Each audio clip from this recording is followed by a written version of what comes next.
right, everybody, welcome back to the Cole and Tabor podcast. We're excited to talk about this round's movies. Please excuse me if I make any funny noises during the recording. I have been sick the last couple days and slowly getting out of that. Tabor, how have you been, dude? I've been all right. That's it. That's all I got. I like to hear that. Cool. Yeah, okay, so this week we watched a movie that entered our radar a bit too late, but was on Netflix, so we were able to go see it, and that was The Killer, and then two that are currently in theaters, Godzilla -1 from Toho, and Dream Scenario. And Dream Scenario is in and out of theaters. By the time this episode releases, it is probably not in theaters anymore. Yeah, that was a quick one. Yeah. Was that, by the way, was that one A24? Yes. Not sure in what capacity, but it is A24. Yeah. Made a lot of sense. I saw Ari Aster's name in the producer, one of the producer credits. Yeah, and you didn't see the A24 plastered around it?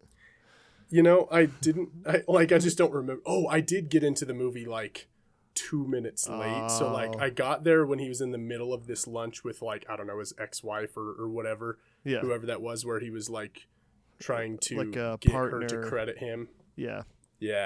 So I came in the middle of that conversation and I understood the context. They explained it well enough, like in the amount that I saw. Yeah. So what preceded that? Like, what happened for 2 minutes or whatever? He goes to class. No, nothing. He goes to class. He plans to record the call with his wife. Okay. Not exactly in that order, even though I've said two things. So guess the order. Yeah, I don't know, just some like developing stuff. I can't really. Okay. Oh, the first dream where, it's the first dream where it's his daughter saying that he telling him her dream. There we go. Oh, okay. So that's actually useful stuff. I regret missing. I missed the first 2 minutes because the Cinemark employee took like 15 minutes cooking my pizza that should have taken like 3 or 4. And there was no one there. No lines. I'm the only person there. She, like, after being in the kitchen for like 3 minutes, comes back out and goes, "Did you say pepperoni or cheese?" I'm like, what the fuck? I'm going to be late to this movie. So I was late. Yeah. And anyway. And now you didn't see the original dream. The first dream that started it all.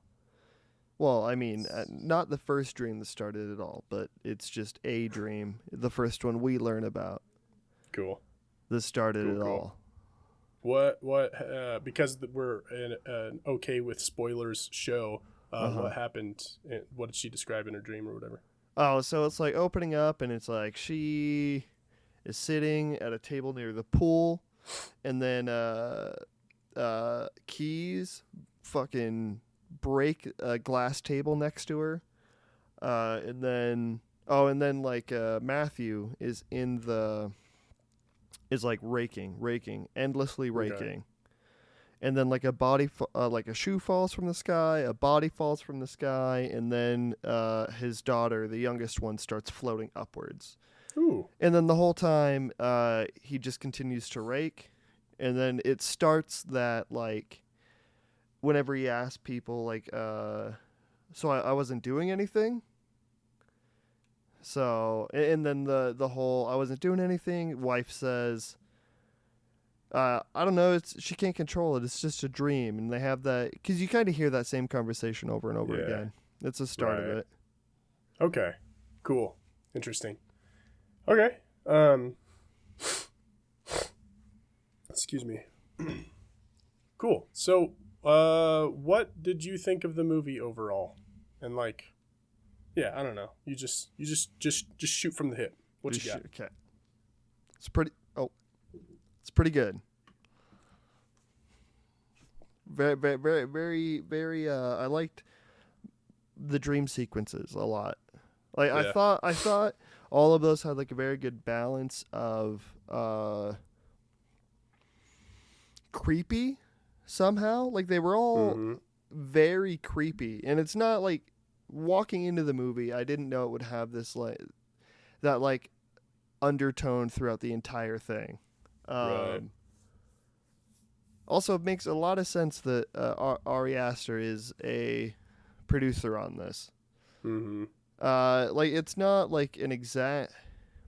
Like this is probably very inspired by the other things. Right. Just in right. style and maybe writing. I don't know. Mm-hmm. Yeah, I thought it was pretty good. There are things that I'm not. I don't know. I think the biggest thing that I noticed, or that kind of brought me out of it, is I need to find the words for it. You go. Okay. Yeah. On the Ari Aster comment, yeah, stylistically, like thinking back, I'm like, oh yeah, I could see how like this might have spoke to him, or like he might have been involved or whatever. And I couldn't help but like joke to myself that like he's probably upset that he couldn't force them to include more disturbing sex or like worse violence or something. Yeah. That guy loves his shocking material. I'd love to see the stuff that was left on the floor, if there was Right. anything. Yeah. Dreams that just never made it, or ideas that... I mean, this thing is filled to the brim with ideas. Mm-hmm. Like, Totally. so many interesting scenes. Yeah. The dream that the one student of his was describing, where he's like walking through a meadow and there's all these people with suits and they're all stiff and scared, and the mushrooms and everything. It was interesting because you're like watching it and visually it's crystal clear and lifelike because these are like real people in a real place and everything. But you can just imagine that with the haze of like dreamy feeling over it, and it then the things you're seeing make total sense as a dream. Like they were very realistic in terms of like the bizarreness of dreams, but there's just an aspect of it that you can't quite quantify and like port into a visual experience, like a waking visual experience, like in a movie. You can get close, and this one had like the elements that are in a dream, or the kinds of elements, but you just can't quite like conjure the feeling that is present in what you're seeing and what's in your environment and stuff. But I liked imagining it with that feeling superimposed, and it's like, oh, these things that he's dreaming are real, like dream things that you would dream. Yeah, it feels almost semi impossible to explain, but also just so vividly like understandable. Because when you dream, everything that's crazy about it doesn't feel that way during. Right. And it's only it's only like further recognition that it like maybe comes off weird. Like there's 100 dreams I've woken up from and I'm like, that's a movie. And then and then I think back to it and I'm like, that's not a movie. I don't know. I don't know. Oh. Either that's not a movie or that's been done before and it wasn't as inspired as I thought, you know. Yeah. We should, or I mean, I wonder if this is based off like a dream journal at all. Like someone that's interesting. If not, that's a good idea. Don't take it. Yeah. But no, totally. They might have like just gotten some of these actual scenes from people's dreams. That would have been a very cool way to approach it. Very similar to Wish. Did you watch Wish? Oh, no, I didn't. Oh, you were supposed to do a quick Wish review. You watched I'll be right back. Movies. I'm going to watch it. I'll be right back. 3 movies in 24 hours. You couldn't have had a 4th one? Okay, so I've watched Wish. And my takeaway is this a Disney Pixar or just Disney? Yeah, Disney. They have a lot of Pixar references. Okay. Is that it is the 3rd best Disney animated feature in the last 8 years. 3rd best. Does that track? 3rd best animated feature in the last 8 years. Well, now we have to discuss Disney animated feature. Yeah, what came out in the last 8 years? That's the question. I don't know. I haven't the Because I faintest mean, idea. like Frozen. No, Frozen came out a little bit before. Yeah, that would have been like 13. Like 2013. Something like that. So that means Frozen Tangled, 2 came out in the last 8. I never watched that. Technically, I've never seen Frozen, so I mean, I don't even know what. Tangled doesn't count. Is Moana? True. Where is? Yeah, well, Moana is Disney Pixar, right? Is it? So I'm excluding. I think it is. I'm excluding all those and saying just Disney animated. It's a much harder question. I don't think. Yeah.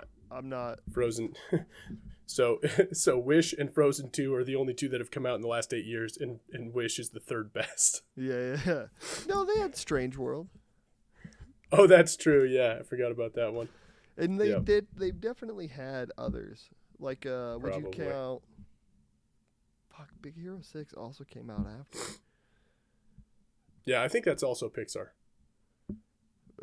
Big Hero 6 is Pixar? There's no way. Yeah, I think that's... Yeah, let's look this up. I think it's Disney Pixar. Also, why does Disney Animation Studios exist as its own entity? Like, why do they release anything under the Disney Animation Studios that fits the computer-generated animation style of Pixar? Why do they release anything of that type under Disney Animation Studios instead of Disney Pixar? Why? I don't know, man. Like, it must Raya. just be like Raya and the Last Dragon. Oh yeah. Encanto. Okay, so Encanto is great. Okay. I haven't seen Encanto.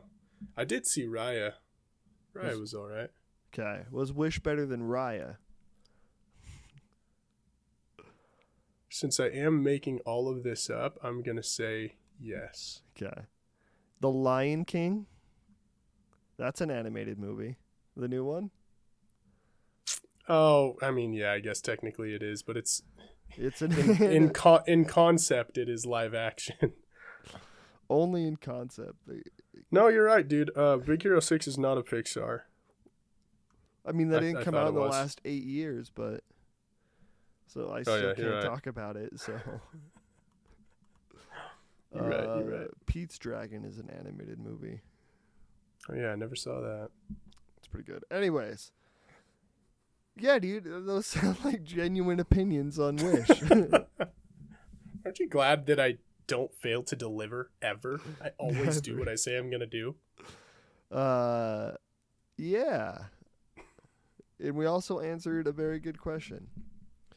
We don't watch many Disney movies unless we're doing it for this thing. It's true, huh? Okay. So I think the thing that it's hard to. I think the movie eventually loses the thread of whatever it's trying to be. I feel like at some point you stop. Like it just veers because it's like it's like I'm imagining you're sitting down to write this concept and you're like, how do I write this concept? And then eventually you just have to end it. And that's... Yep. Oh my gosh. Yeah, is that...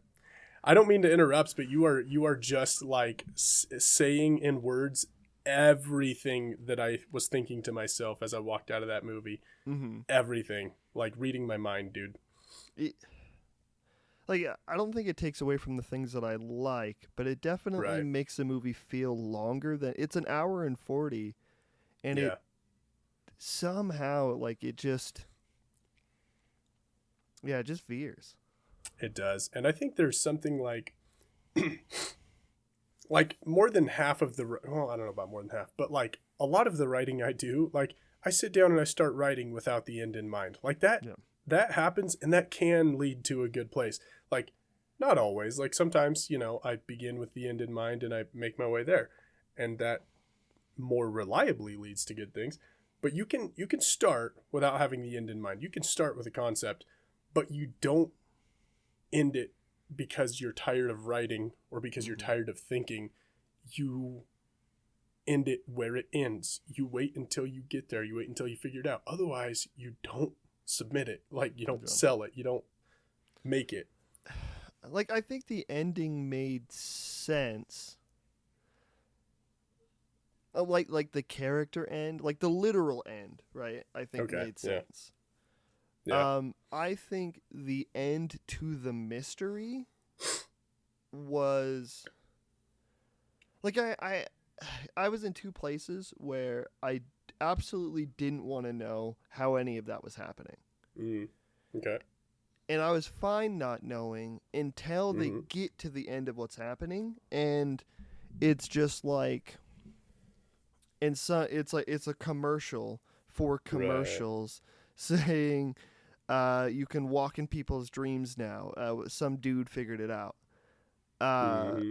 and then we cut. So the conflicting thing is like, I don't want to know why it happened because that feels like it would lessen it. But then they Okay. tell us we now live in a world where it is completely possible to jump dreams. Yeah. So now why Yep. don't we know what happened? Right, dude. That's what kills me. And they seed it the whole way along. Like in the very beginning, they're talking about intelligence, hive mind, Mm-hmm. and you're like, okay, so how's this going to tie into all these people dreaming about him? And it never really does. It's just a It's reference, crazy. and then later, Yeah, I'm you're the intelligent thing because I got the zebra stripes. I yeah, that one yeah, was drilled into me. This ant thing is making that was good. Okay, Yeah, keep so going, keep that's going. Sorry. that was I connected that one I think before I made the connection with the or made any sense of the zebra thing. The zebra thing had to like come up multiple times for me. Um, but it was like seeded, and then so because of that, I'm thinking the whole movie long, because that's in the first couple minutes. I'm thinking the whole movie long that they're gonna have some really cool, intricate explanation for what's going on, something that's gonna be like really intellectually stimulating and satisfying. Yeah. And it's not. They were just buzzwords. It's like, oh, hive mind. Do. All this Yeah. stuff happens, and then later they're like, it turns out it's possible to enter people's dreams. Yeah. It just felt No explanation. lame because Mm-hmm. like part of you wants to know. Like yeah, part of you wants to know the whole time, and then it just kind of brushes it off. And Yeah. I'd rather it just not give you any inkling. I'd rather they end Same. it differently. I'd rather they just end it with it not happening anymore, and Sure. that's. But yeah, that's like that's one of the two things. Yeah, that would make more sense to me than doing what they did. I would like my strong preference would be for there to be some like really cool explanation and to know what that was. Secondary would be don't explain it, but don't BS me with like a half-assed explanation either. Mm-hmm. But they did like the worst version, the worst of the three. Yeah, like I thought it was a funny idea because that also leads into the concept that Thoughts was having, where Yeah. where they were wanting to infest people's dreams with an idea, Right. and like all that kind of stuff. Like the corporate aspect of it as a commentary Mhm. is interesting, Yeah. but the actual execution of that specific thing didn't work for me. Yeah. I really like the image though of Nicolas Cage sitting in the chair and then the screen just flashing Thoughts The marquee. Yeah. all the way down. Yeah, that was good. Did you get the sense that, and I know they're different, like different, like sectors, but did you get the sense that Thoughts was sort of parodying, like, I mean, it was parodying like startup culture and advertising and like marketing culture in general, but and again, though this is a different sector, did you get the sense in any way that it was parodying WeWork? And that dude. Yes, yeah, I thought of WeWork. I don't know what the guy you're talking about, but I've been in like a WeWork building before, and I've heard of like communes like that. Not communes, yeah. But yeah, they're like weird kind of cultish Yeah. like company mentality. I wasn't sure if that was if they were intending to be like, oh, this is kind of a proxy for like WeWork or whatever. Again, different companies, like different it seems like it's on business purpose. types. Yeah, I was wondering. I was just like, why am I thinking of WeWork every time I see this logo or this company? Is this Yeah. just me No. I'm glad to hear that it was the same experience for you because it means it was probably intentional. Same page. I wonder if they use the font, the same font for the letters, like for thoughts. Similar, if not same. Okay.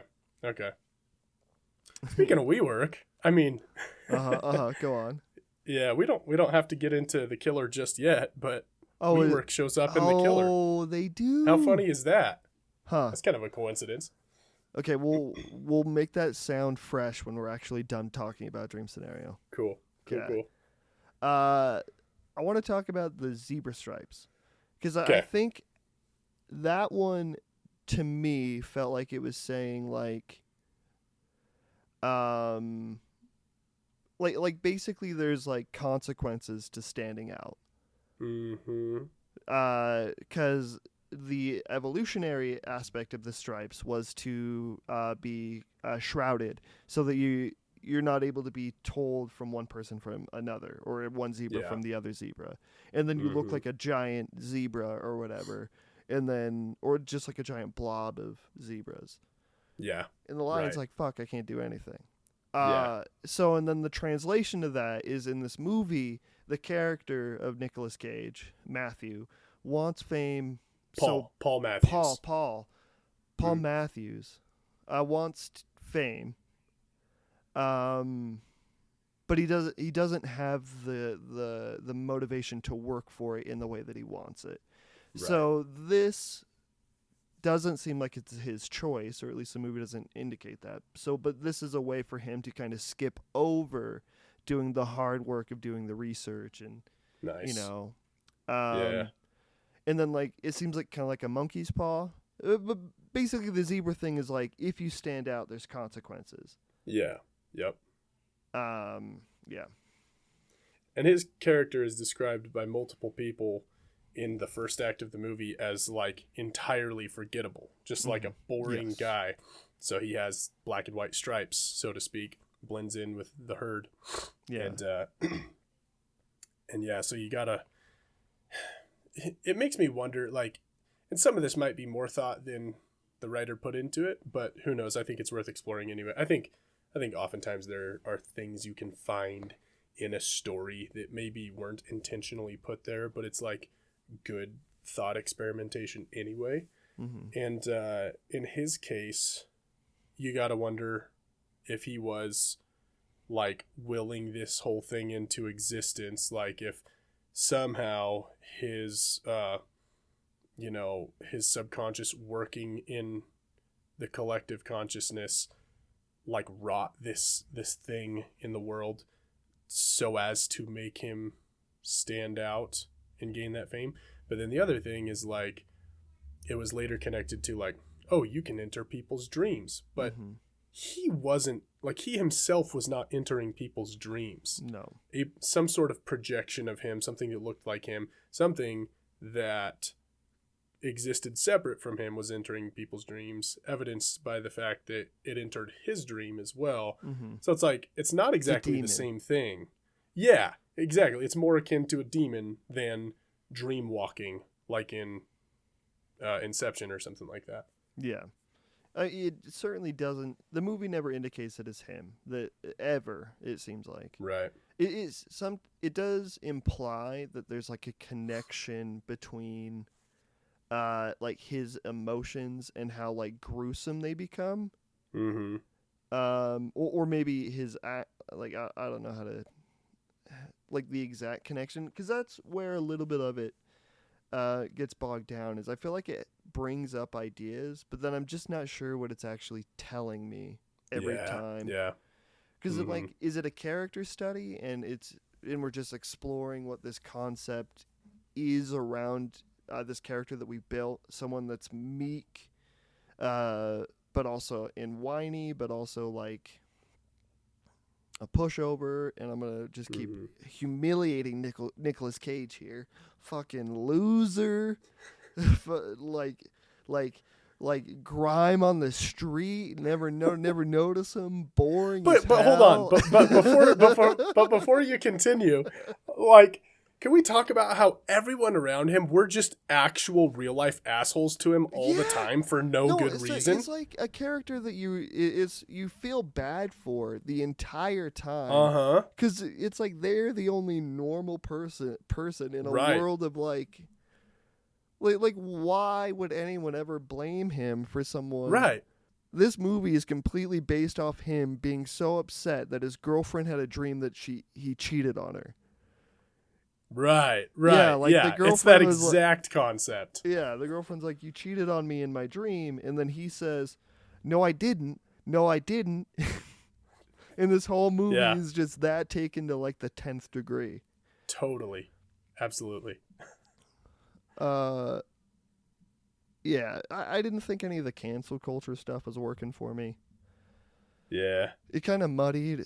But I mean, and then it's like and then he has to like keep his morals, and that seemed like it was brought up in the same sentence that it was like let go of. So I don't know why it happened at all. Do you know what I? Yeah. Yep. Like I just don't know what it's telling me. Like I understand that, like I can say the metaphor for the zebras is like don't stand out, but then what does that mean in relation to that character? Like is it purely monkey's paw, where he just gets what he wants, but then he only gets like the consequences and none of the like actual achievement? Right. Yeah. We've talked about this before, but like the issue with people who fancy themselves commentators is that they usually don't actually have anything to say, but they like the idea of social commentary. Yeah. And I could easily see this project having been one of those. Some guy was like, I want to write something that says something. And so he includes little like buzzwords from social commentary here and there, but he doesn't actually say anything in what he has written. Yeah. And I at least couldn't sniff out anything that was like that was said. Yeah, I mean, I think I completely, get the character the Nicolas Cage is playing. Mm-hmm. And I think I understand the journey that he goes through, but it feels like the concept around it, the commentary around it doesn't feel as strong. Yeah. And to what you're saying, I agree. I feel like his experience in it and his reactions to it and everything, like he makes sense to me, and what he does make sense, and how he feels about things makes sense. What he goes through, like the ride that we go on with him, like makes sense for him to have experienced. But yes, what does that all amount to? Mm-hmm. Which it doesn't need to amount to anything, but the movie sometimes feels like it's trying to. Mm-hmm. And there are things that I take away from it, and the things that I really enjoy, like the visual style, the flair, the acting, like all of that, perfect. The part in where he is recording the conversation, well, he's having the conversation and he's recording it at the same time, and then the way that it like intercuts between him listening to it in the car and then it happening in real life. And it kind of does that with the dreams too, but like that is such an interesting way to do it. Yeah.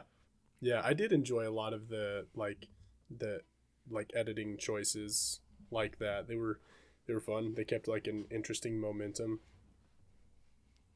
Yeah. I'm into it. I was into it. Same. Gran Turismo's. I think this is I think I gave 2 to 3 to Napoleon. No, to Next Goal Wins. I think this one is probably 4 Gran Turismos. Okay. You're going to be disappointed in my rating. I'm going to say 0.9 Gran Turismos. So 9 out of Gran Turismo. Yeah. And the reason is, the kicker is just because Gran Turismo had a satisfying ending, and I was not satisfied by the ending of this movie. This one had a lot more interesting stuff in it, but yeah. Dude, there's so much to talk about Dream Scenario. One more thing. And in this, I want to talk about the relationship that they have. which I thought was pretty good. I like everything that happens. I don't like that she like stops supporting him, even though it's like, because that just fuels into the thing where it's, why is he the only person in this world that understands that he is not doing the actions that those people believe? Like I understand, like I get, I don't know. You just feel like you're taking crazy pills, which this character also is taking crazy pills. Totally. But I still like their thing and like the chemistry that the characters had. And then I did really think Nicolas Cage worked in this movie. Yes, totally. I agree. He was like, I don't know. Nicolas Cage. Did you ever see the Community episode where Abed watches all of Nicolas Cage's movies and he basically goes crazy? No. He's like, he does some weird stuff and he's like kind of unpredictable. And like the crux of that episode is it is impossible to determine whether Nicolas Cage is a good actor or a bad actor because he's just crazy. And there's a little bit of truth to that where like you just look at the weird things he's done. And like some of his portrayals are just like I can't make heads or tails of this, or this is horrendously bad, or sometimes this is really good. This was one where it was just like, it was just top notch. Like I just did a little Trump there. He was just killing it. He was totally inhabiting this character. It was great. Can you do a Trump voice? I can try. I don't know that it'll be what you're looking for. It's not good. We'll move on. Yeah, Nicolas Cage, I think this era of where we can enjoy Nicolas Cage being in things that Nicolas Cage is supposed to be doing. Like The Unbearable Weight of Massive Talent, amazing. Pig. Totally. Have you seen I haven't Pig? seen Pig, and I haven't seen Willy's Wonderland. I mean, Willy's Wonderland is like, it's not a good movie. I think he's fine in it, but... Okay. Mandy, but like, and he was even good in like Space Out of Color Out of Space.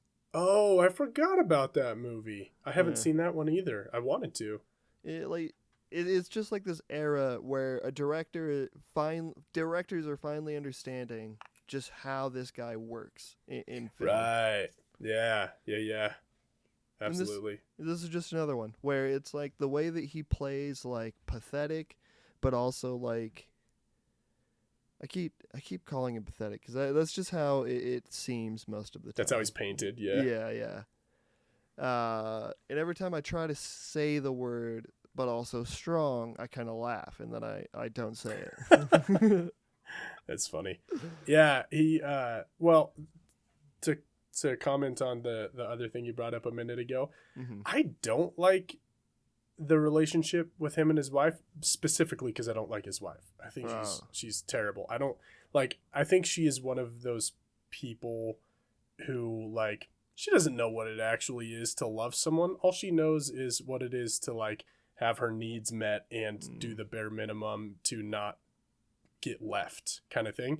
And the version of their relationship that I think exists in his head, as was like displayed in his like conversation with her, the way he would like turn her like criticisms and stuff into banter, and then like in his imaginative scenario in the end, and then the dream that he entered in the end, his understanding of or hope for their relationship in his mind is like a nice beautiful thing. And it's like, oh, he's actually someone who's capable of love and he actually loves her. I hated her though. I did not like her. I guess I did forget the part where he was asked, did you change your last name? And then he said, yeah, but it was my decision. But it was like quick and awkward, and clearly it wasn't. Yeah, he goes, we just thought it was I thought it was appropriate. Yeah. That was funny. That was funny. Anyways, I'm sticking to it. Four Gran Turismos. Cool. 9 out of Gran Turismo. Yeah. Such a good scale. I'm not gonna dog it. I know. I love this. Okay. I didn't realize how iconic the Godzilla music was. I guess I maybe just have not noticed it enough. Or do they use it in the new Godzilla movies at all, like the American ones? I don't know. So are you talking about the music that was in Godzilla -1, is that already existing Godzilla music? Is that what you're saying? I've heard that. Okay. Boom, I can't do it. One sec. I remember specifically the tune that was playing when their like 4 warships were riding up to execute the plot at the end. Like, I remember the music playing during that, and then which also played during the credits. I remember thinking that was like really good. Yeah. Really good stuff. It's brr, brr, brr. And then my brain wants to do like, because there's dun, like an, dun, dun, yeah, there's like an dun, add-on dun. that I don't know where it comes from. I don't know if it's like Okay. a TikTok thing or something. Okay. But yeah, I thought the music's great. Yeah. No, I really enjoyed that music. I'd be very interested in knowing like if that is like Godzilla theme stuff that I just didn't know about. I haven't watched many Toho Godzilla movies. I haven't so either. I really wouldn't know. I've seen them when I was like, I watched Godzilla versus Destroys All Monsters or something. Oh, nice. Yeah, and I really like is that that the one where mm-hmm. he also faces off against like the 1999 American Godzilla iguana? No. No? Okay, Nope. because they did one where he also faces off against that, and I want to watch that one. That's good. It's the I've seen... Gojira isn't the one I'm talking about, sorry. Yeah. Okay. Oh, you've seen Shin Godzilla. I've seen Shin Godzilla. I've seen the old... Well, at least some of the old Godzilla versus Kong from back in the day. And then I've seen Godzilla versus Mecha Godzilla, and that might be it. Like, I don't think I ever saw the original Godzilla. Yeah, the like black and white one. Yeah, but like for them to have like 20 movies, like that's not a very high percentage of them that I've seen. No, I've seen like so one. I guess I kind of, yeah. You're up on me. I don't really know what their themes are. Yeah, I've just heard. I think I've just heard it a lot on TikTok. I think or something. I can't remember where. It's like TikTok or Adult Swim or something, or a rap song. Okay. Anyways, that part. And then what about the rest of the movie, Cole? Yeah, fun stuff. There were like, this is what I think about the actors specifically. Mm-hmm. I think for the most part, like all of the principal and side characters were like a particular caliber of actor that this kind of writing works perfectly for, because they're not top tier actors, but they're also not bad actors, and like the kind of stuff that this script demanded of them right up their alley. So it was like a lot of fun to see them in these characters, and just like some iconic things like his ragtag like minesweeping crew that he sails with. Yeah. Like, oh, this is Doc and the kid and Captain and just Yeah. like fun little trope stuff like that. I feel like the movie played all of the characters very well. I was not thoroughly drawn in by the storyline the whole time. In fact, when there were like long periods of just developing the main guy, whose name I don't remember, when there were long periods of just him and like seeing what happens at his destroyed village and how things develop there, like I was actually pretty uninterested in that when it wasn't about like his adventures out at sea or Godzilla rampaging or whatever. Yeah, I think I was in it pretty much the whole time. Cool. I like the developing story that he has with where he takes in this woman and who also has a child that this woman has taken in, and it's like this adopted family, but the character is like, it's crazy. His character being like a kamikaze pilot that ran away just before he was supposed to fulfill his duty. And they kind of they dance around it for a while, and then they do But it's like really interesting to think about. Yeah, I mean, totally. yeah, and then because his job was literally to die. Right. And then he just holds all this other guilt that he has to then defeat, and like all in like that in relation to like how he just couldn't allow himself to love or be loved or feel that way. Well, it was Yeah. I'm saying I like him a lot. Yeah. Yeah. I lit up. I lit up at the end when she's alive and in the hospital, and now that his war is over, he gets to have this chance. I was like, for all the aspects of it that I was like snoozing on, like that part, I was just like, okay, this feels good. I think I took note of that because we've seen a lot of movies recently, and a lot of movies just come out in general where there always has to be someone that dies in it. Marvel movies, that's what it is. Yeah. You always lose someone in a Marvel movie, and it's so dumb. And I think to finally watch this movie, and after the heartbreak that you feel when you watch that bomb explode, and then she pushes him, and it's so brutal to watch her get pulled away, and then everything gets sucked back in. Yeah. Oh my God. And you just know she's been torn to shreds. Like, you don't want to see the effect, but like, you know. And I don't think you don't see her force forward. You do see her go back, but then you just see the world force forward. Yeah. And then for her to come back, or for that note to come, and it's like, and you immediately know that someone's alive.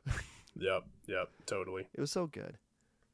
I think that, okay, there are like, so I spent a lot of the movie trying to figure out exactly what the writers wanted us to digest about traditional Japanese culture, the old Japanese government and whatnot. And from the get-go, they were pretty straightforward with like their commentary on like how the government was run back then. And they're like, they're fighting a losing war. They're not keeping the people in mind. It was kind of hinted at early on. It was said explicitly later in the movie, but I was trying to figure out where they landed with regard to, I guess, the traditional idea of being like duty bound and honoring your duties and your responsibilities and the people to whom you have those duties, and entities to whom you have those duties. It feels like it's giving a big middle finger to the U.S. and to the Japanese government. At least at the time, to be. I think it could be both. I think it could be because normally movies are made for the time that they're in, and I'm just wondering if that is a sentiment. I don't know enough.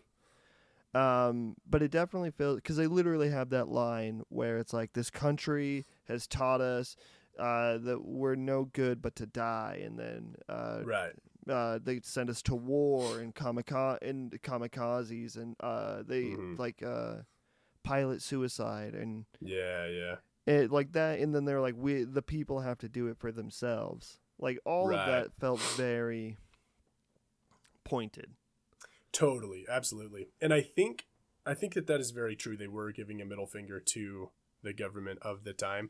And I think maybe less so to the U.S. government. They might have, taken a little bit of a bite at the U.S. government at the time, but not nearly as much. I think the parts that the U.S. government hold is in this movie. I mean, because the original movie was like a metaphor for the bomb. Sure. Yeah. I've never seen it, but that's just like stuff that I've heard other film doofuses. Doofy. Yeah, doofy. Sorry. Explain it as, and So, I think the nefarious thing that the U.S. does in this is not only was all of this movie is set. Is it after World War I or World War II? II. Okay. So of course this is after everything that we did, that Oppenheimer explains. We, inhumanely killed a lot of people. But then in this movie, when it comes to like, well, we need to stop this. The reason they said that the Japanese government wouldn't was because the U.S. forces and the Russian forces would see it as some kind of bad action. Yeah, and I think that honestly shows a little bit of good faith with regard to those people, like from those people to the U.S. government at the time. And maybe this was just like governmentally top down, but it seemed like it was kind of to the people. There was this sentiment that I feel like, okay, so for the U.S. to be like, we're not going to engage in this because this could escalate tensions between us and Russia, and for Japan to be like, we get it. We're on our own. Sucks, but we get it. But instead of being like, that's an act of war. Like you should be helping us or whatever. Like, I feel like that shows a little bit of good faith that like they didn't, at least maybe the writers didn't hate the U.S. government of the time. But why would it be seen as an act of war by any of them? There's a giant lizard that is currently destroying a city, right? Like, wouldn't that be in I don't know. I think you're right that like this paints the fictional actions of the United States government in this Godzilla scenario as being like kind of like self-interested, like selfishly like protective of themselves and no one else or something. Like it paints it as selfish sort of, but it doesn't paint it as damnable, which I think it kind of does paint the Japanese government as. Yeah, now, because then the Japanese government won't do anything. Right. To be clear, I personally, because I don't want anyone calling me out on this, I think that the U.S. government at the time, well, I can't say the U.S. government or the military in general, but like specifically Harry Truman and his cabinet and the decision to drop atomic bombs on civilian populations, damnable. Like, wrong. I don't care how you spin it. That's my personal belief. So I'm not trying to sit here and like be uber patriotic and hope that they were painting the U.S. in a good light, like unreasonably. Like that's not what I'm getting at all. I just think that they were merciful to the U.S. government. From a writing perspective. Movie. Yes. Okay. But yeah, Godzilla always represents something as far as I'm aware, and it does seem like it's. And I think in Shin Godzilla, wasn't it more a representation of the lack of procedures or like the something? I haven't seen it. These are just things I've heard because I watch a lot of YouTube. It's interesting. I could probably do with a rewatching of Shin Godzilla. It was just that one felt the whole time like more mystical to me than the other Godzilla movies do, because there were things in it that like I still can't make much sense of. It was like a weird version of Godzilla, but which was really cool, I thought. Oh, can I return to the cultural thing? So I was trying to make sense of where they landed with the cultural aspect of things. And in the beginning, it was like, oh, he's a failed kamikaze. These people are going to shame him. So obviously the writers are saying that this like shame culture that's tied into being honor bound and blah, blah, blah, they're going to say that's toxic. But then it was not exactly called out that way, because then the guy who chickened out of kamikazing also chickened out of doing the very reasonable thing of shooting Godzilla in the face with a 20 millimeter gun when he was like point blank on it, chickened out of that and got a bunch of people killed who should not have been in the line of fire. And so I'm like, oh, okay, so they're just saying that because he didn't kamikaze himself, he is a coward. So they're sticking to this like shame/honor cycle. And then sorry, I want to disagree about the shooting Godzilla in the face. Okay. I think it's a situation like our favorite movie, Gran Turismo, where those deaths weren't his fault ever. Okay. Because whether he shot Godzilla or not, Godzilla was still going to kill those people. I'm not convinced. I You wonder think if the deaths of everyone in Ginza was his fault because he didn't shoot it all those months or years you think ago. the monster that regenerated half of its face. It's regenerating his body in the spoiler credit scene. So there's no way it didn't already have the capability of regeneration. There's no way, but No, all I'm saying is it's possible that being as underdeveloped as he was at the time, that like maybe he wasn't really good at regeneration yet, the village or whatever. people were already talking about him, like he was. Well, yeah. He was a threat already. Yeah, but like, who's to say that he was fully regenerative at that time? He was giving off full radiation. All the fish were still dying. He just was smaller. Sure. He was smaller, and maybe here's the thing: 20 millimeter gun is a lot bigger than a 13 millimeter. Round. And a mine like is what he had a on lot the boat. Bigger than... It is. But just imagine that if he had really laid into it with 20 millimeter ammo for a few minutes and essentially blew up the top half of his skull over the course of like 30 seconds, if he just shredded that thing the same way the plane did at the end, maybe it might have put him at rest for long enough, or maybe he never because would have recovered. He's not at the end. He's still coming back. There's going to be another. Well, that's what I'm saying is like maybe he would have been kept at bay for a bit. I'm just saying there's room for doubt. I don't think there's room for doubt. I think so. I wanted to discuss that exactly. I wanted to be like, is every death at the hands of Godzilla in the years after his service his fault? And I wonder. Everyone who died in Ginza, everyone who died anywhere that Godzilla went. I can't remember his name, but the Gran Turismo character, did he kill those people? The actual Gran Turismo. I was like, wait, what's the? In the movie. I'm sure it happened in real life, but let's just stick to fictional lives. So, not by his, not by something that he reasonably should have known better to do. Not by his like action or inaction that was super inappropriate. I think the inaction of not firing all over Godzilla's face when he was going straight for all those people, even at one's own peril, I think that was... He would have died, but those other guys might not have. In the other case, it was a virtual certainty that they would all die. But in this case, there's a possibility that just he dies and they get away. Like, that's a possibility. And there's also a possibility that none of them die. And I think him not acting in that situation, while I get it, like crippling, like freezing, out of fear kind of thing. Like, I get how just like probably neurologically he was shut down. Yeah. But I'm just saying, like, the inaction Godzilla rolls was up to a mistake. Your beach. You don't pull the trigger, bro. And that's what I'm saying. Oh, yeah. I got my pellet gun trained on him, dude. Hell yeah, brother. Get Godzilla's pupil. The culture though, you were discussing the movie. Yeah. So then I'm like thinking, okay, so they're gonna be like, okay, Japanese traditional culture is right, even if the government was wrong. But then the further you watch, it's actually kind of like, it's interesting because it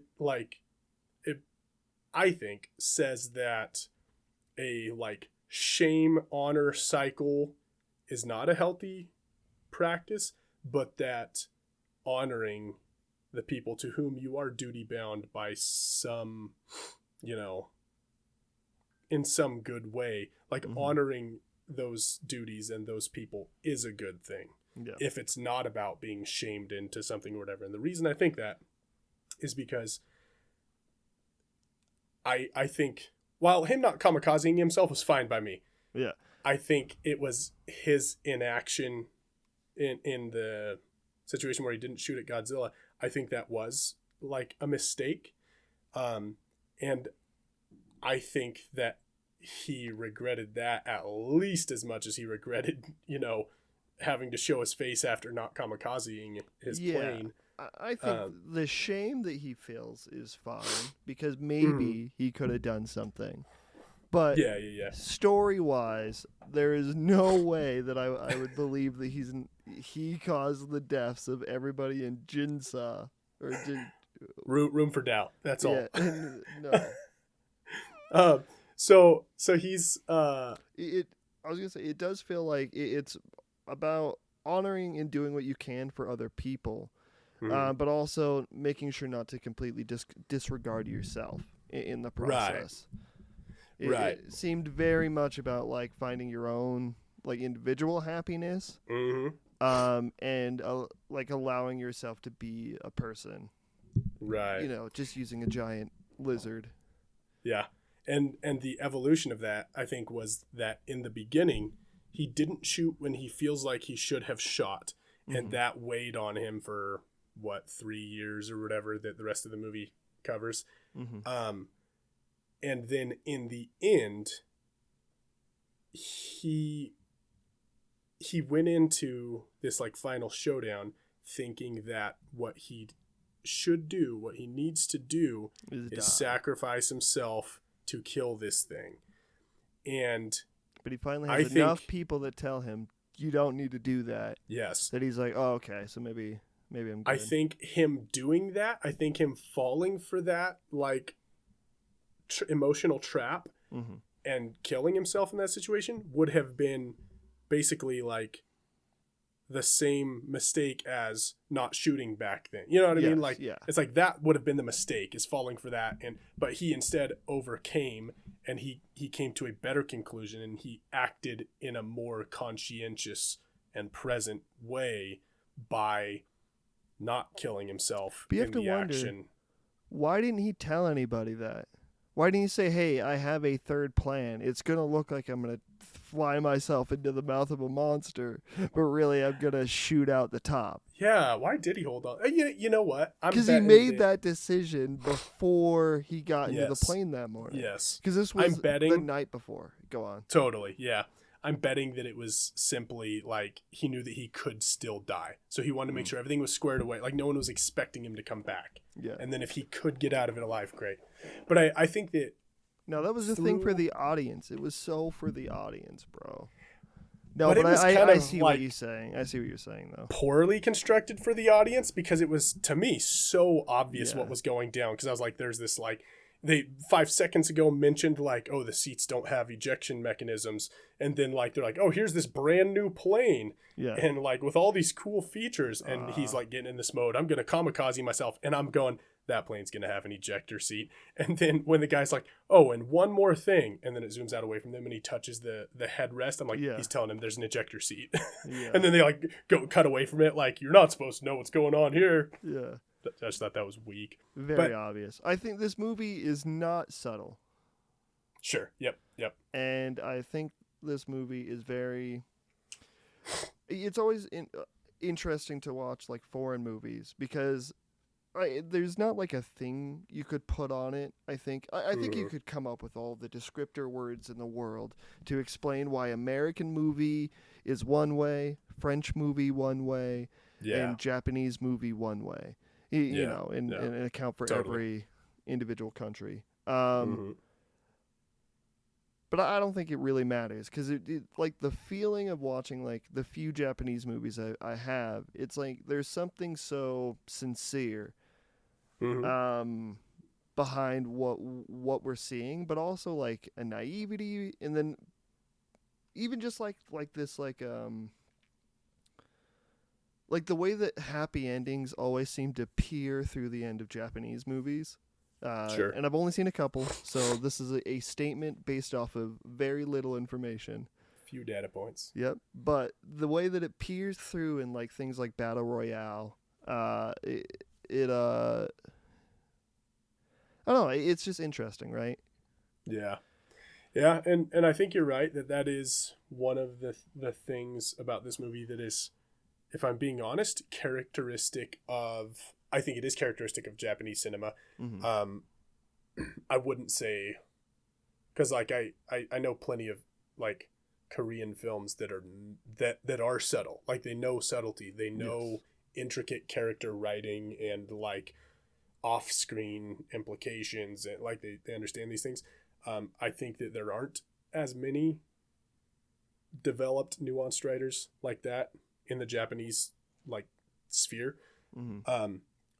And that's kind of I don't know, that's kind of characteristic of like a lot of foreign nations cinema, is that like subtlety has not become like a forte among the writing populace there.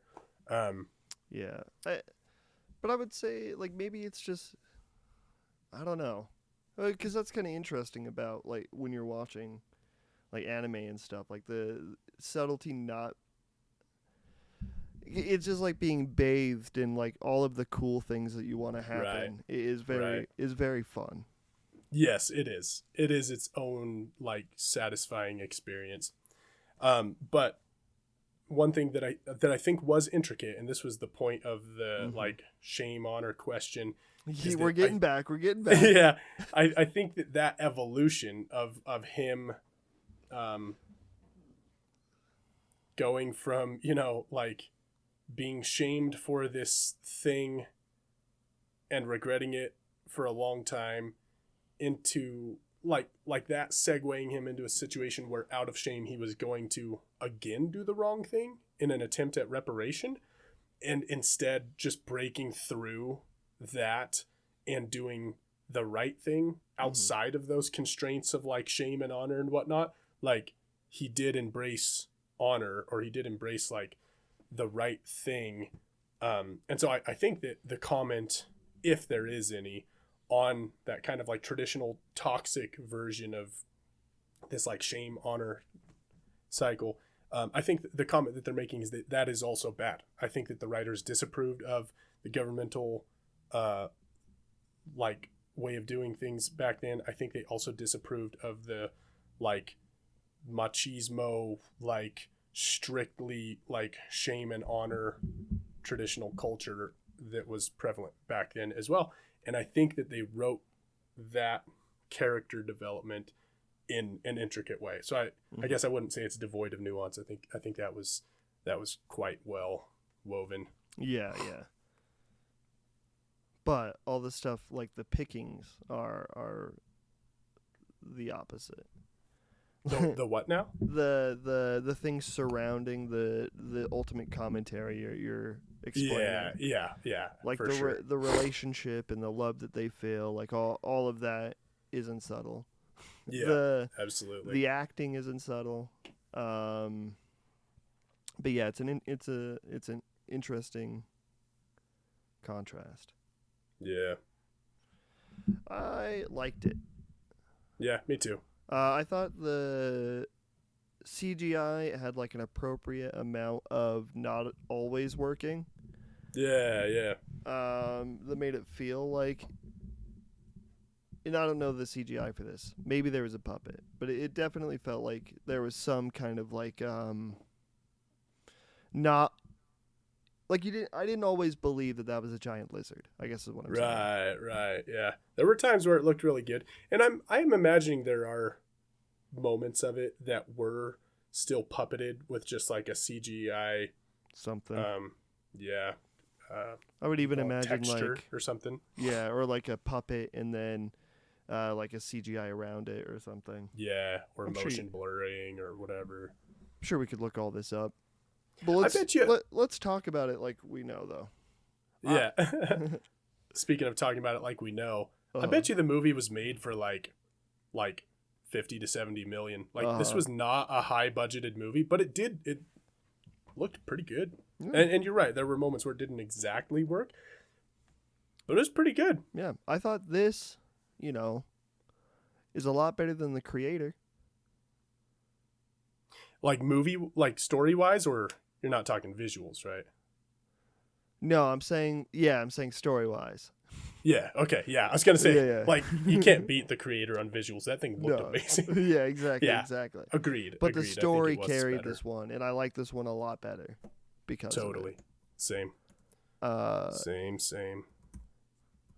Because, dude, that kamikaze, like the emotion behind like that kind of stuff, or when he gets back and he's talking to the lady that lived there, and she's like, you should have died. Or Yeah, the reason, what did she say? It's something like the reason this happened is because men like you didn't do their duty or something. right. Yeah, that's why these air raids destroyed this whole village. Yeah, I'm very bad at quoting things, by the way, if you haven't noticed. I just looked up the budget for this movie, by the way. Did you hit on the nail? No. 20 million. Are you guessing higher or lower? Lower. Okay. Way higher. No, lower. 20 million is incorrect, but it is lower than what I said. Okay. But 20 million is not the number. Mm-hmm. Are 5 you gonna million. guess again? No. Okay, 30. No. 40. No. It was 15 million dollars. Shit. That's really good for $15 million.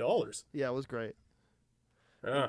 And I gotta wonder though, because like usually you budget in, like your budget includes marketing, distribution, like that kind of stuff. But yeah, that's after. I gotta wonder if that. But yeah, that's like, but it is included in the budget estimate. I thought the budget estimate. You have to take the budget estimate, divide it by 2, or times it by 2, or something, and then that's. It's divided by 2, and that's exactly the thing, is that usually the budget is to include marketing efforts and stuff like that. I probably have this wrong, but in my mind it was like it was like marketing and distribution maybe, but maybe it's just like marketing stuff. But yeah, they say like half of the budget is that, like pushing it out there.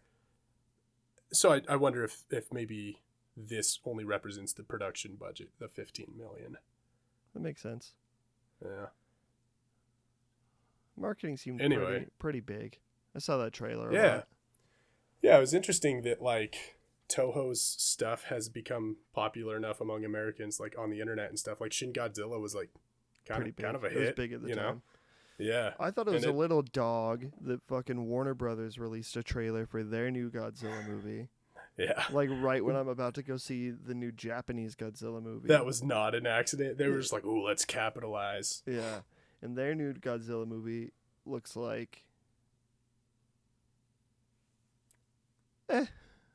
Yeah, can I make a pun? Yeah. Looks like ape shit. Nice. Not. Woo. Yeah, it just kind of like, why do we got to go back to the center of the earth, bro? Yeah. Who the fuck is an orange monkey? And I've seen a Yeah, couple. I saw a TikTok, right? A TikTok that came on, and it was like, do you want to know who the evil villain in the new Godzilla versus King Kong is? Well, I did all the research. And then he starts talking about it, and by the end of it, it's like, and there is no history of him in the comics, and I don't really know. And I was like, okay, well, fuck. That's great. I'm excitedly going to go to the theater to watch that movie. Like, don't get me wrong, they're a good time because of how ridiculous they are. Mm-hmm. But they are ridiculous. This is not going to be a good movie. It's going to be fun. Yeah. But I like Godzilla versus Kong enough. Yeah. This one will probably be all right. They're throwing Son of Kong in there. That's kind of fun, I guess. Dude, I laughed out loud twice watching trailers ahead of Godzilla -1. Okay. I don't remember what the first one was, but the second one that had me laughing was, and tell me if this was playing in your theater as well, The Beekeeper with Jason Statham. Oh, I've seen that trailer before. I talked about it like a couple weeks ago. Did you? Yeah, it's the new David Ayer movie, right? Yes. Okay. And it looks horrendous. It does. Oh Like, my gosh. I can't believe the guy who made End of Watch and Fury, 2 movies I like a good amount. Oh, yeah. Has now made Suicide Squad. Did he make Bright? He made Bright. Yes, he did make Bright. And now this Beekeeper, Jason Statham action vehicle. Yeah. Oh my gosh. Yeah, go ahead. No, it was a dumb. Go. I guess I love any excuse to watch Jason Statham do his martial arts, but my gosh, you could not have come up with well, first of all, have trailers gotten worse recently? I feel like trailers have taken like a nosedive back into like the 80s, just minus the voiceover. Yeah, where Like they same kind of like explains crappy audio everything. mixing, and yeah, everything's explained. And I watched the whole plot of the movie in the trailer. Mm-hmm. But like you could not have come up with stupider one-liners than were put on display in this trailer. Oh, it was so bad. And like when they're like, one guy did this, yeah, some beekeeper, and the guy goes, wait, you mean like a beekeeper? And then it goes into the explanation. Beekeepers are off the grid. I'm like, oh my You really did gosh, not need that in the trailer at all. spare me, please. These beekeepers, they literally just go out and keep bees, but they're secretly like, come Killers. on. Oh. That's a good transition period, but we have to put a pin in it because we didn't talk about Gran Turismo's. Right. Okay. Godzilla -1, I would say is one Gran Turismo. Okay, just as good. Yeah. I had so much fun with it that I think it's 4.5 Gran Turismos. All right. Right on. I'm gonna stick with that. Cool. Okay, Cool, now cool. we're gonna act like I didn't interrupt it with the ratings. Killer, oh dude, The Killer on The Netflix Killer. streaming Yeah. right now. Mm-hmm. Sure is. What'd you think about it? I thought it was good. Yeah. So Yeah. I think the style of this movie is probably the stuff I loved the most. The editing, the camera, the kind of like the dry voiceover, Mm-hmm. all of that. Yeah. Yeah. Same. Same. I thought when they do like the inner, like how they show the inner monologue working, where he's watching and he's getting bored, so his brain is kind of trails, and then he goes to sleep and it cuts off right when his eyes close, Mm-hmm. and then right when his eyes open, he does it again. Yeah. Oh, it was so crazy. I wish all of that. that would be really fun to write. Yeah, it would be. I was thinking about it as I was thinking about like the production of it though, and I couldn't escape the feeling that it was probably tediously boring to film. I think both for him, for Michael Fassbender, and like the director. What, that portion or the whole movie? I guess I was thinking that portion like in the beginning of the movie, but I feel like that probably took him like 3 full shoot days. Yeah. And it was a whole lot of nothing happening, you know? Yeah. No dialogue, no real interest except just like staring out a window. No, I agree. I think a lot of those just a lot of the stylistic stuff in The Killer was really good, really engaging. Do you have an inner monologue? I do. Yeah. Not to the same extent as he does, but yes. Yeah, I do too. I'm constantly thinking to myself about what it takes to be a trained killer. Yeah. And I'm constantly thinking about what it is to keep bees. Because like I've thought about like wanting to do something where an inner monologue is present, and I couldn't think of a way to keep it interesting. And it's not like inherently interesting here. Sure. Mm-hmm. But I just really I like the way it flowed. Yeah. Especially because it's so heavy in like the first like 10, 15, 20 minutes. Mm-hmm. And then after that, it slows down. And then it only becomes like the important stuff where he's like repeating phrases or talking about what he's about to do. Yeah. So like you get the breath from it, but it's so heavy in those first 15 minutes and I enjoyed it.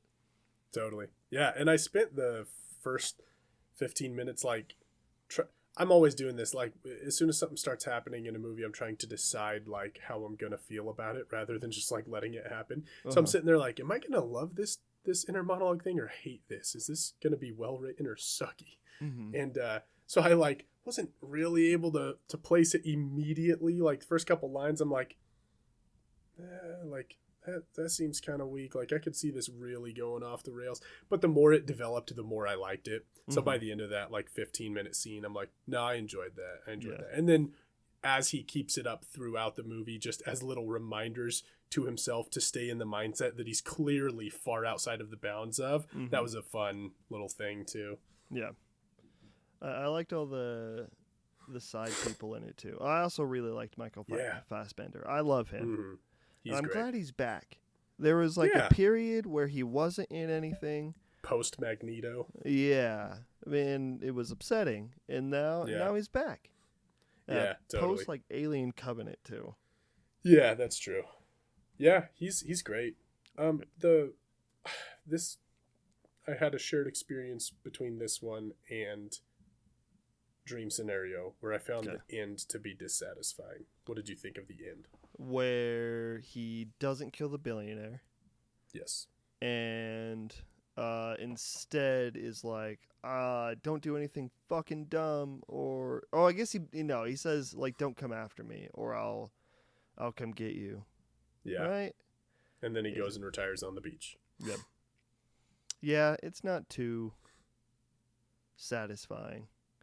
I think it's totally. Sorry. I think it was totally counter to his whole, not just his character's proclivities, but his arc. It was counter to his arc. Like, it was not a reasonable place for him to have landed through everything that happened. I didn't like it because, like, yes, he's operating outside of his, like, operational parameters that he imposes on himself in all his jobs. He's operating outside of that because this is all personal to him. But the one thing he never stepped outside of is have no empathy. Like, empathy will screw you and trust no one. He stepped out of it twice. He stepped out of it for his girlfriend. He shot the cab driver in the head. His girlfriend. Okay, immediate but empathy has right nothing there. to do with, like, a job. Okay. The Hodge's assistant. Because that's one of the times it he literally he literally he showed no empathy line, for her. No. So she says, "Please kill me in a way." I know. She says, "I know how you can make it look. I want to make sure my daughter gets the money." And then after she says that, he in his mind he thinks the never improvise, never have empathy. Yeah. And then as soon as he says that, he goes and unlocks her. That is empathy because he wants her to get money for her daughter. And it almost fucks him over, too, because there's a couple of times where, she tries to rightfully get away because she doesn't want to die. But she tries to get away, and that would, ultimately be the end of him. Yeah. He still kills her, so maybe that's not, like, complete empathy. But there was still empathy there, is what I'm trying to say.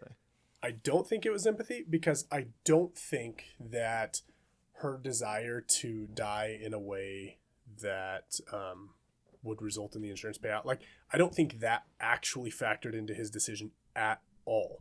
I think that because that was something she wanted or whatever, it no, it's not self-interested. He would have gotten the information anyways. No, that's I don't think that's right.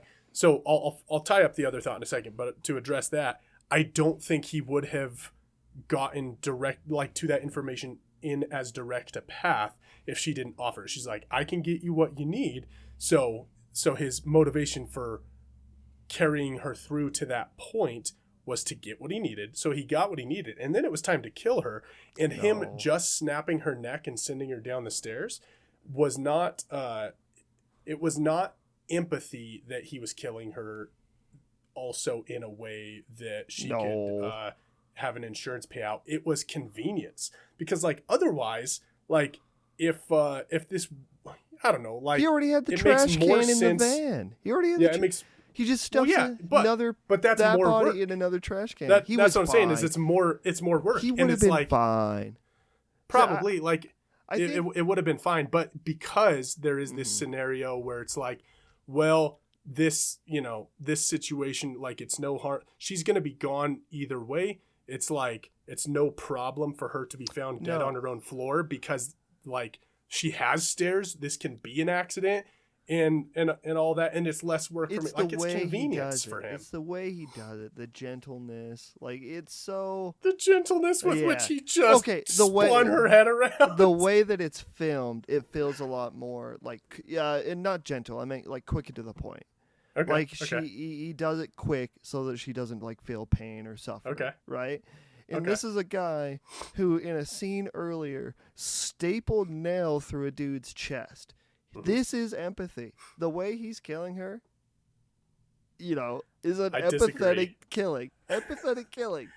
I think I'll concede that there is the potential. There's no way that the movie, and this is going to be the ultimate for me, is there's no way the movie has that line right before he unlocks her.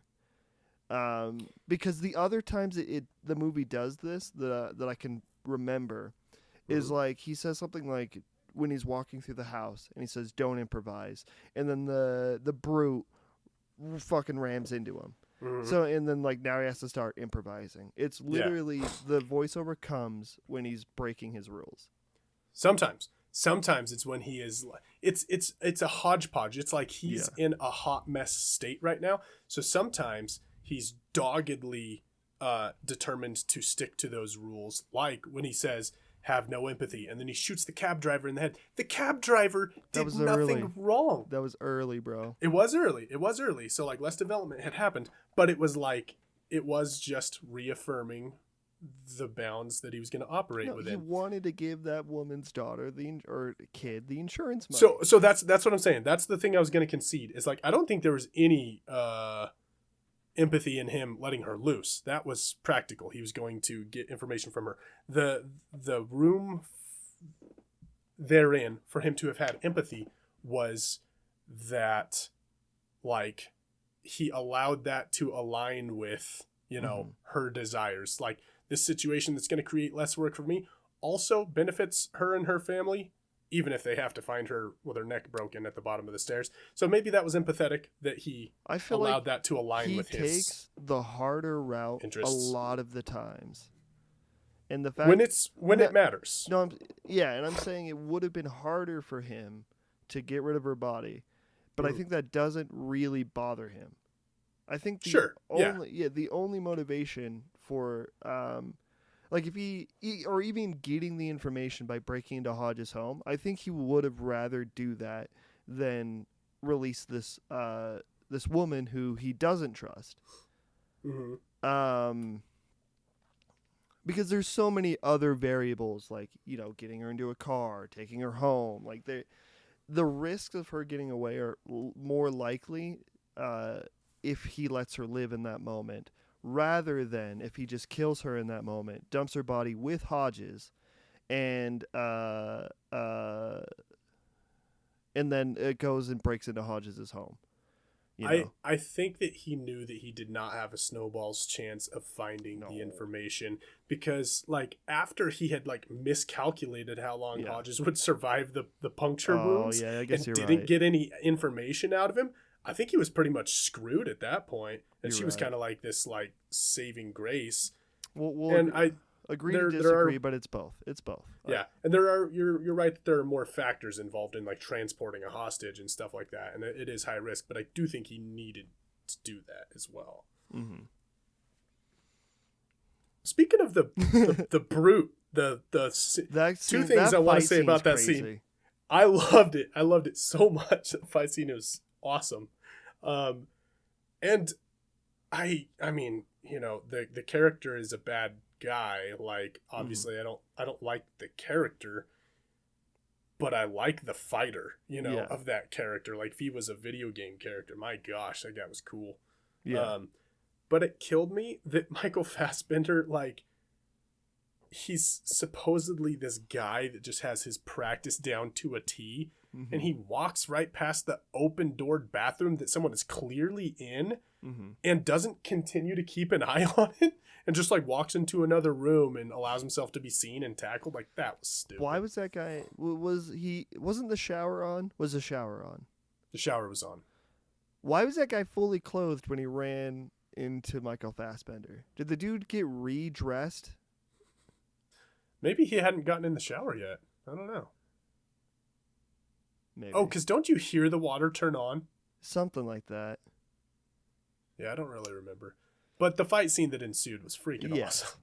I would rewatch that, just that scene. Maybe in the book he's naked is what I'm trying to say. It has extensive inner monologues about the guy's penis flopping around. I could continue to hear it flop from the other room, so I knew he wasn't coming after me. Dude, that dog's is so sweet. I love all dogs are sweet, but also really scary. Totally. Yeah. I will say this. I was bothered by the fact that he had a suppressor on his gun. Mm-hmm. And I know why they did this, but I was bothered by the fact that he didn't put a bullet in the sleeping dog's head, like on his way into the house.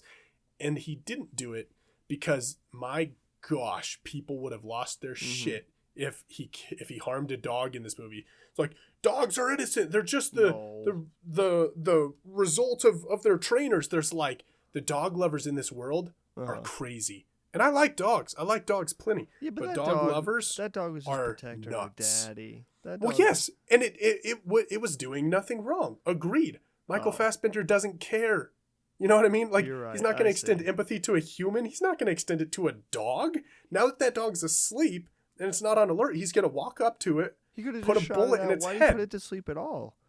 Well, I mean, it's just like I think it's just a story thing. Just to have that final moment where he's Sure. The dog wakes back up. I think that's probably totally more likely. Yeah. Because he kills the guy, and then you feel like it's over, and then it's not over. Yeah. I will say that was a nice tight escape, though. Him getting out instead of being like mangled by the dog. Like, it had my heart going, and it was nice that he got out of there. Yeah. And then he throws the Molotov. He makes it. It always makes it. Every time he gets out of a situation, it always makes it feel like it was completely planned out. Right. Even though clearly it wasn't. Yeah. And he's clearly a good improviser, despite quote unquote never doing it. Yeah.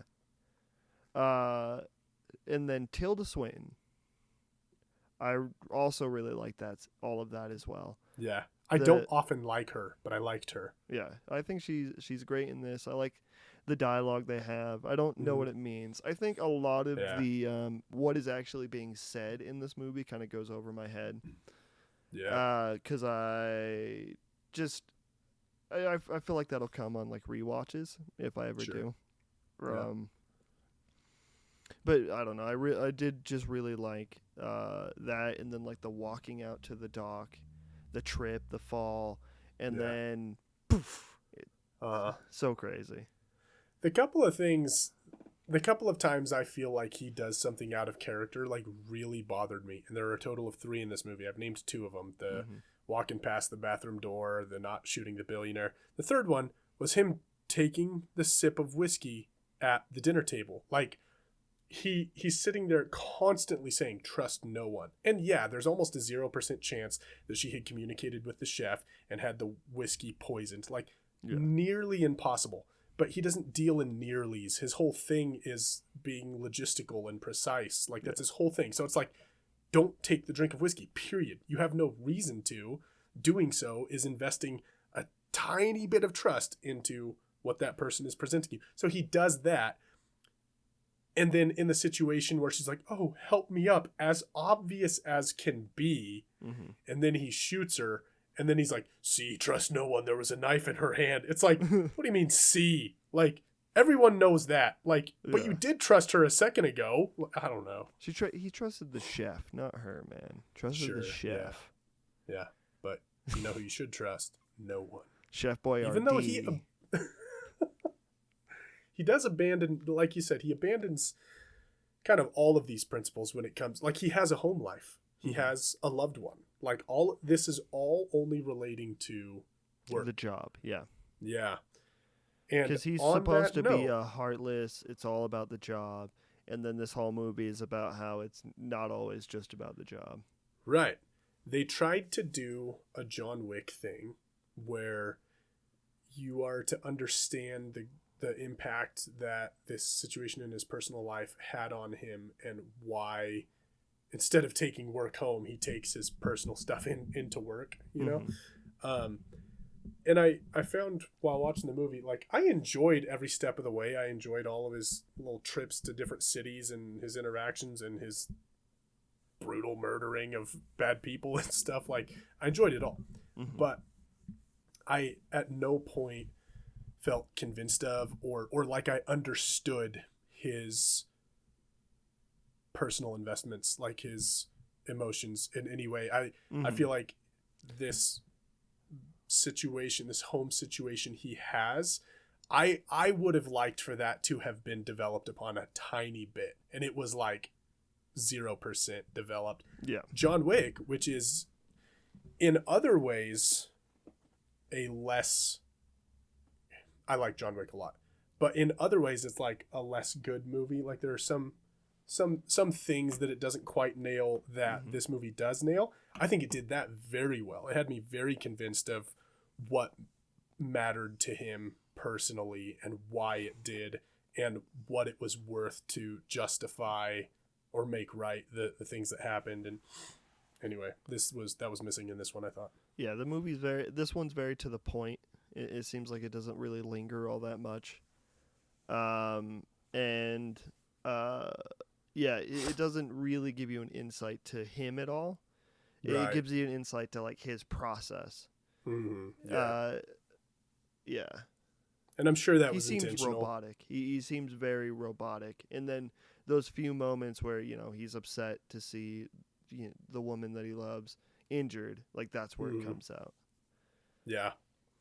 Now, I do think that, like you said, it can be said that he has shown empathy a couple of times throughout the movie, but I don't think that had developed enough that when he had, like, the guy responsible for it in his clutch, that he would just let him go. Like, I don't buy that at all. It seems like it was supposed to be me waiting to kill you is supposed to be the punishment rather than me actually killing you. But I don't know if the movie sold it. Yeah. That's an interesting thought, though. I hadn't really thought of that angle. Because it's either... I thought it was total forgiveness, like, don't screw up again. Yeah, I don't think... I mean, maybe it was that he saw just like a... Because the dude is, like, oblivious. Yeah. He's like, what? Like, the dude wasn't scared of Michael Fassbender at all. And that was, like, the first time that nobody saw him as a threat, I guess. Yeah, right. And then something around that was just like, okay, maybe I don't kill him right now. Maybe I make him scared of me or something. I don't know. Yeah. I do think you're right. It's not exact. It's not fulfilling. It's not what we want. And it doesn't make complete sense. Because why not just kill him? Just get it over with. Yeah. But whatever. Yeah.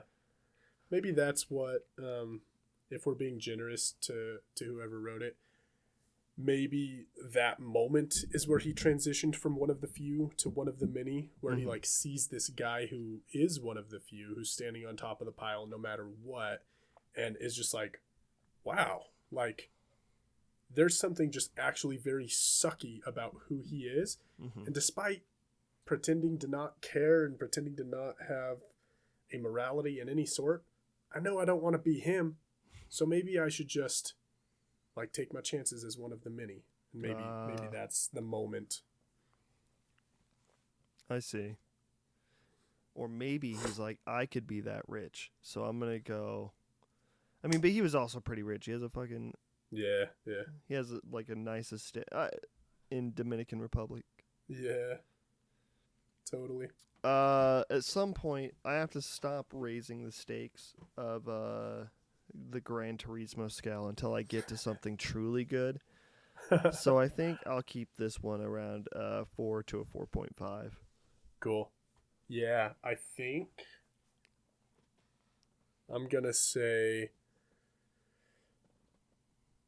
I'm gonna say 1.1 Gran Turismos. Okay. Yeah. So just barely better than Gran Turismo.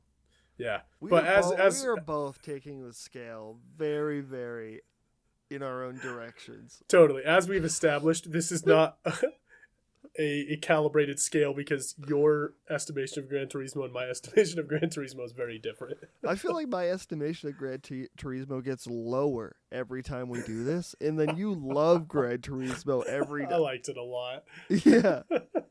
Like I'm just Yeah. like now I'm just like, yeah, fucking Gran Turismo. What everything's better than that movie. right. And you're like, that was the greatest movie I've ever seen. Right now it's close to your favorite movie this year, right? What's I mean, as silly as that is, it's probably in the top 5 from this year. we had I can't remember what you rated Killers of the Flower Moon to Gran Turismo. I feel like that I think that was like 2 Gran Turismos. That was very good. crazy. Very, very good. You're like 19 Gran Turismos. yeah, I did do that, didn't I? But yeah, that's all we got for today to talk about, you know? They were some good ones. Like I know that I had some bad things to say about each of them, but I was satisfied with this list of movies, generally speaking. It was a good. They all sat close to a session. Gran Turismo for you, so they must have. Yeah, that's true. I liked him. I thought it's finally like a week where I enjoyed pretty much every movie. Yeah. Same. Aquaman. The trailer for Aquaman is crazy that they That don't was the other one that made me laugh. show Amber Heard's face.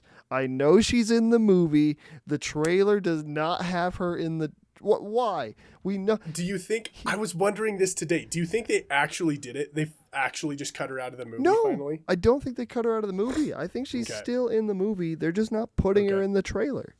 Oh, it's so funny. Because they're like, she's not marketable enough to, like, we'll scare people away if we show her. But if they buy tickets, there she'll like, be. at least they're there. But she'll be in the movie. Yeah. Because they're probably avoiding breaking contract by keeping her in the edit. Mm-hmm. But they don't have to advertise her or something. There's clearly a part that is meant for her to show up in the trailer when he says, I'm a little bit different now. I've got a job, I've got a wife, I've got a kid, and then it shows the kid. Clearly, it's going to show Amber Heard right when he says, I've got a wife, I've got a job, I've got a wife, I've got a kid. Yeah. She used to show up in the trailer. But it was just her red hair. It was like her body and then like red hair or something. It was so very quick and you didn't actually see her face. That was, by the way, I said there were 2 movie trailers that made me laugh before Godzilla. That was the other one. I forgot. It was Aquaman 2. My gosh, man. Bad. Oh, It doesn't look good. So bad. So bad. Like, the beekeeper looks better. That's true. I feel I know it's a brutal thing to say. Yeah, the beekeeper being better is crazy. Cool, man. Hey, everybody. It's been really long. Thank you all for tuning in to our podcast that will probably be the length of one of the movies we just talked about. Yeah. I hope you enjoyed it. And next time we'll be here, and I'm not sure how to end it. I hope you guys have a good night. Sweet dreams. Let the bed bugs bite this time. Goodbye. Here, here.